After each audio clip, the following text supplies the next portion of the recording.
I want to dive into your journey a little bit to get to this point, like your career and all the great coaches you've been around. We were just talking before this about, that your time in the NFL and that Mike McDaniel and Ryan and all those guys, and then even being around Ryan Day. And that what's something with those guys that went on to be head coaches that you learned from a few of those guys?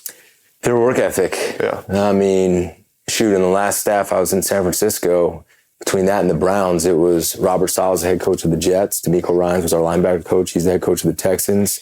Mike McDaniel was our wide receiver coach. He's the head coach of the Dolphins. Kevin O'Connell was on the staff. He's the head coach of the Vikings. And obviously Kyle Shanahan. They're really good people. Yeah. They're very intelligent and understand football. But it's the work ethic that they've put in. It's a hard profession. Yeah. I mean, they grind, they study, they're demanding. Yeah. They have great relationships with their players. They hold people accountable. They're not afraid of confrontation. It's been a really good group, and they're all different. I mean, they're all different types of leaders. Some are rah-rah guys. Some are more introverted. Yeah. Some are a little quirky. Yeah. But they're great people. They're great leaders, and they're highly intelligent in their field, and they grind. Yeah.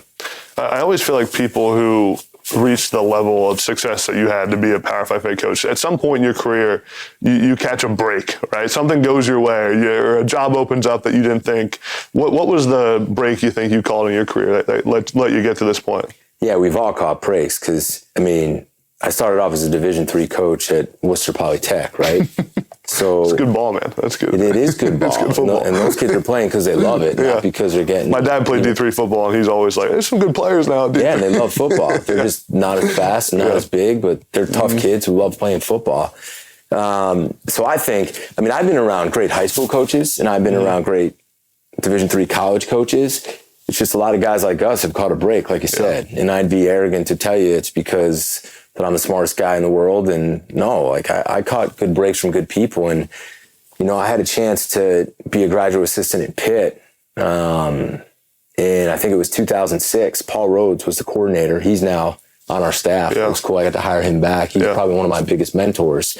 He hired me to be a GA. And we had a pretty good player there named Darrell Revis. So I thought I really knew how to coach corners.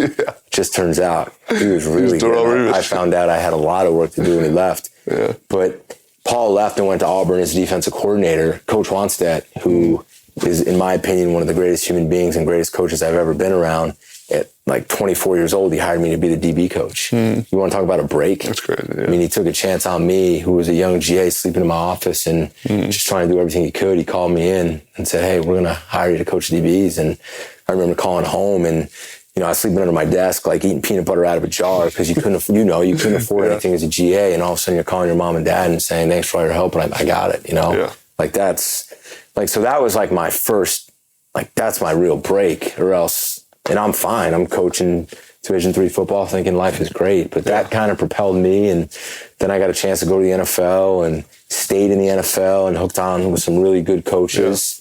Ryan Day, one of them. We worked together for 1 year in San Francisco. And then he called me up out of the blue. I'm sitting eating a hamburger with my wife and kids. And he said, I got the Ohio State job. I was like, yeah, all right, sure you did. He's like, no, I'm serious. I was like, dude, you just got there. Urban's there. What are you doing? He's like, no, I'm going to be the head coach. I was like, all right, whatever. He's like, I want you to come with me. I was like, I'm not coming. But then he gave me a break, right? Yeah. I hadn't coordinated before, gave me a chance to do that. And then good players. Yeah. Like, I'd be crazy to tell you that I went to Ohio State and, we took over a defense that wasn't very good. And I just magically, I've been around good players. I've coached Revis and Rondé Barber, were two Hall of Famers. Rondé taught me as much about the nickel position as any coach. And then you get Chase Young and Jeff Akut, you get great players and you coach them up and you teach them.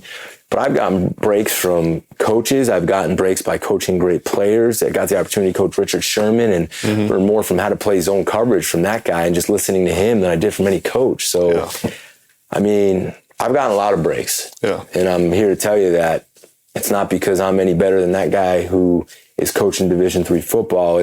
I've worked hard and I've pushed doors down, but I've gotten breaks. Yeah. Yeah.